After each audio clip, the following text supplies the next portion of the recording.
Now, Andrew Lumsden helped organise London's first ever Pride March back in 1972. The 82-year-old was one of London's most iconic LGBTQ+ rights activists and a key member of the Gay Liberation Front. He died just over a month ago, and tomorrow is his funeral. Thomas Magill has been taking a look back at his life.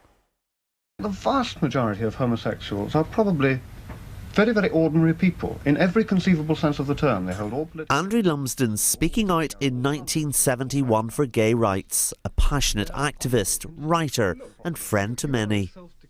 He was very intelligent, he was very funny, very sharp, quick-witted.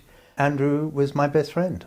Graham describes Andrew as an ideas man, a trusted, calm character, the qualities he brought to his role within the newly formed Gay Liberation Front, which started in London in 1970. He suggested some political project and I said, I can't remember, I said something like, how are we going to make that happen, or how are you going to make that happen? And he said, oh, I'm not going to make it happen. He said, I just throw out the idea, and if it's a good idea, somebody will pick it up and run with it. But many of his ideas were picked up, like the creation of a fortnightly newspaper called Gay News. It helped change political, cultural and social attitudes towards gay people at a time when there was prejudice, hatred and shame within the community. Gay News played a key part in how the political movement and the community envisaged what we could become. Please come to these steps. Speaking in 2022, Andrew recalls the challenges Gay News faced when it first opened. An evangelical Christian called Mary Whitehouse got permission from the Director of Public Prosecutions to prosecute Gay News for blasphemous libel.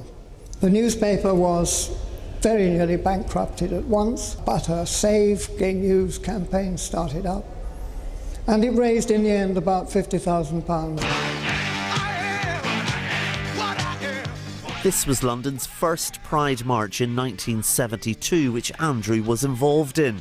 For fellow lifelong campaigner and friend Peter Tatchell, his passing is seen as a great loss to the whole community. He was one of the great pioneers. His work stretches back more than 50 years to the late 1960s. He was one of the real trailblazers. For now, Graham is focusing on Andrew's funeral and remembering his friend with fondness. I will remember him. Long conversations, long lovely conversations, usually over a coffee and maybe a Portuguese custard tart, and a great sense of humour.